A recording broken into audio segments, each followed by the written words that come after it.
یہاں تک کہ چھوٹی عمر میں جب آپ کی ولادت ہوئی اس وقت سے لوگوں نے دیکھا ہے کہ آپ کی غریب نوازی کیسی ہے۔ ایک دن باغیچے میں کام کر کے تھک کر بیٹھے تھے کہ ایک کوئی بزرگ آئے، آ کر کے انہوں نے پوچھا کہ کچھ کھانے کو ملے گا؟ جلدی سے اس درویش کو بٹھایا، مدد کرنا آپ کی فطرت میں تھا، بٹھایا اور بٹھا کر کے ایک انگور کا خوشہ توڑ لائے اور لا کر کے انہیں بڑے ادب سے دھل کر کے صاف کر کے ایک ایک انگور پیش کرتے تھے، جیسے کوئی اپنے عزیز مہمانوں کے لیے کرتا ہے۔ اب جب انگور کے خوشے تناول کیے، اس بزرگ نے پوچھا بیٹا تمہارا نام کیا ہے؟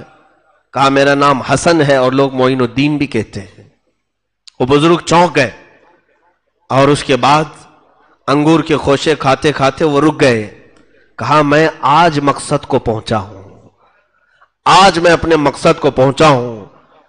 کہا کہ کیا مقصد کو پہنچے؟ آپ ہیں کون؟ انہوں نے کہا ویسے تو میرا نام ابراہیم قندوزی ہے، لیکن لوگ مجھے دیوانہ اور پاگل کہتے ہیں۔ مجذوب تھے وہ، دیوانہ کہتے ہیں اور بچے مجھے پتھر مارتے ہیں، اور میں ہوں بھی دیوانہ۔ اس بزرگ نے کہا تو حضرت غریب نواز کے بچپن کے حالات ہیں۔ پوچھا آپ دیوانے ہیں تو کس کے؟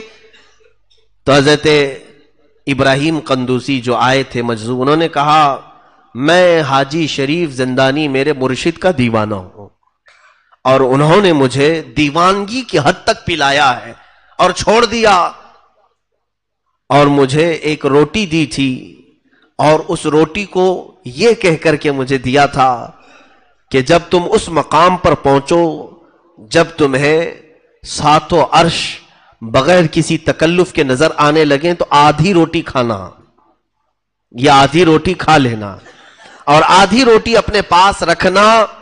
ایک بچہ آئے گا معین الدین حسن نام کا، یہ اس کی امانت رہے گی۔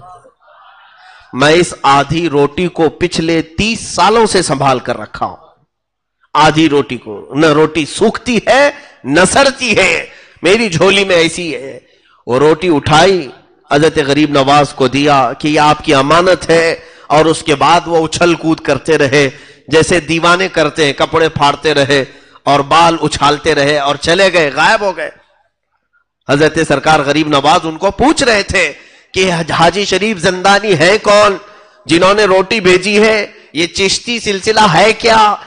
حضرت ابراہیم قندوزی اچھل کود کرتے ہوئے کہے تو اسی لیے بنا ہے، تجھے سب پتا ہو جائے گا، تو اسی کام کے لیے پیدا کیا گیا ہے، تجھے سب معلوم ہو جائے گا، اب مجھے بتانے کی ضرورت نہیں، غائب ہو گئے۔ وہ آدھی روٹی کھانے کے بعد جو غریب نواز کی زندگی پلٹی ہے، اب دنیا سے رغبت ہی ختم ہو گئی، نہ انگور کے باغیچے میں دل لگتا تھا نہ پنچکی میں۔ اب تک تو قرآن کی تلاوت کرتے ہی رہتے تھے، لیکن اب بے قراری اتنی بڑی، آپ نے سوچا کہ اس دنیا فانی میں رکھا کچھ نہیں ہے، میں رب تبارک و تعالیٰ کے قریب بڑھنے کے لیے کسی شیخ کامل کی طرف چلتا ہوں، علم دنیاوی، علم ظاہری، علم شریعت مصطفیٰ صلی اللہ علیہ وسلم، علم باطنی، یہ تمام علوم کے لیے میں نکلتا ہوں۔ وہ 14 سال کی عمر ہے، اس وقت یہ باغیچہ پورا آپ نے بیچ دیا، پنچکی بھی بیچ دیا، اور جو مال ملا وہ سب فقراء اور مساکین میں تقسیم کیا، تھوڑا سا اپنے کھانے کے لیے اور سفر کے لیے رکھا اور نکل پڑے۔ کچھ لوگوں سے پوچھا علماء کا مرکز کہاں ہے، اقطاب اولیاء کہاں رہتے ہیں؟ کچھ لوگوں نے بغداد کا نام لیا، کچھ لوگوں نے سمرقند کہا، کچھ لوگوں نے بخارا کہا، کچھ لوگوں نے نیشاپور کہا۔ یہ بڑے بڑے، ظاہر سی بات ہے اگر آج ہم سے آپ پوچھیں گے کہاں علم کا مرکز ہے تو ہم بھی 2-3 چیزیں بتا دیں یا کوئی اور بتا دے۔ غریب نواز کو جب اولیاء کاملین کے مرکز کے بارے میں یہ تمام شہروں کا ایڈریس بتایا گیا، آپ نکل پڑے۔ آپ نے ارادہ کیا سب سے پہلے میں بغداد چلتا ہوں۔ بغداد کے سفر پر نکلے، کیسے؟ اسی سنجر سے جب نکلے تو کچھ بھی نہیں تھا، گھر بھی نہیں، کوئی چیز نہیں۔ راستے میں سفر کے دوران آپ کو میں حیرت انگیز بات بتا دوں، غریب نوازی کہتے کسے ہے، آپ بیچ راستے میں پہنچے تو ایک ایسا ویرانہ تھا، بہت دور تک جنگل اور بیابان، جہاں ہو کا عالم طاری ہے، کوئی بھی نظر نہیں آتا۔ 2 لوگوں کو دیکھا گدڑی میں بیٹھے ہوئے ہیں، لیکن تھے وہ ڈاکو،